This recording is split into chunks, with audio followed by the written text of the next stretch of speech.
French special forces tracked down and killed the ISIS terrorist who masterminded the 2017 ambush in Niger that killed 4 American Green Berets. Here are the details.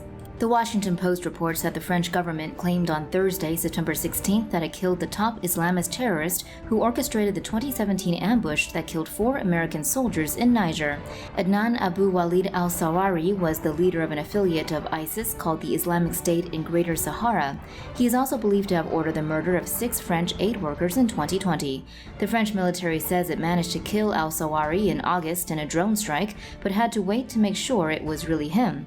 The operation followed months of commando assaults and drone strikes in the lawless area between Niger and Mali. Eventually, with information gleaned from 2 captured colleagues of al-Sahrawi, French special forces attacked specific positions. Drones and fighter jets killed around a dozen militants, while a small group of soldiers attacked a hideout in a forest. A drone then attacked and killed a pair of militants fleeing on a motorcycle, and the French government believes al-Sahrawi was one of the 2 militants killed in that drone strike.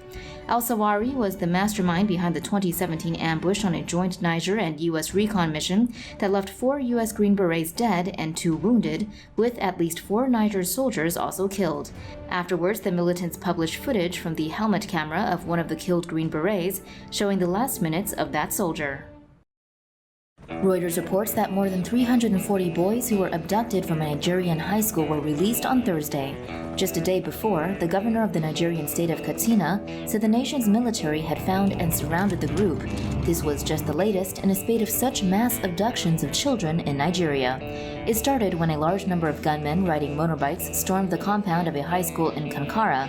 One of the boys who escaped said the attack started around 9:30 p.m. on Friday, 11th of December, and that many students jumped the school fence and fled when they heard gunshots.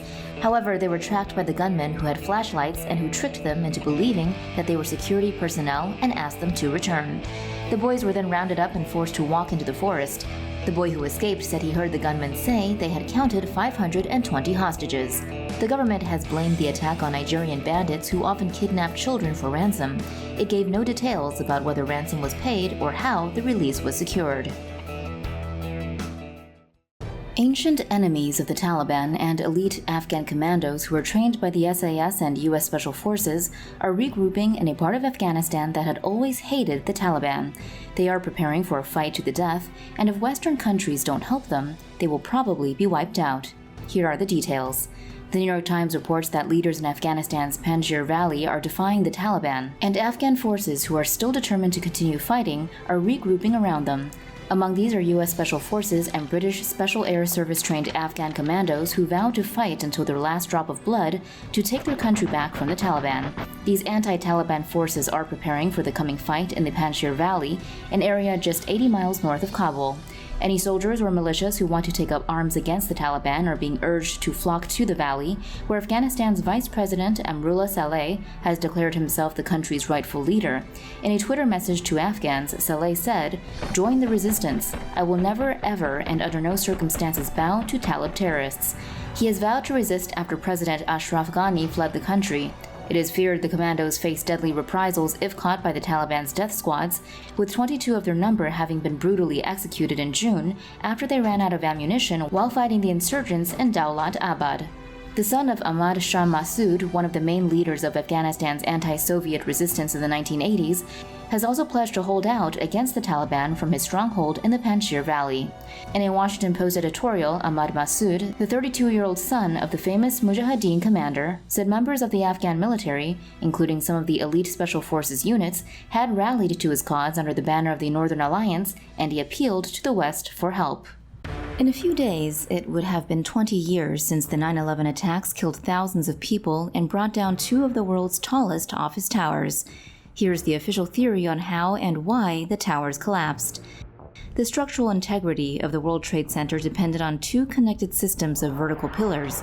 A central core of reinforced concrete conveyed vertical loads, while steel pillars were arranged around the perimeter. In combination with horizontal trusses, the outer pillars formed a system for absorption of horizontal loads caused mainly by wind. The horizontal trusses also supported 10-centimeter thick cement slabs in each floor while connecting the two vertical systems, preventing the pillars around the perimeter from falling outwards.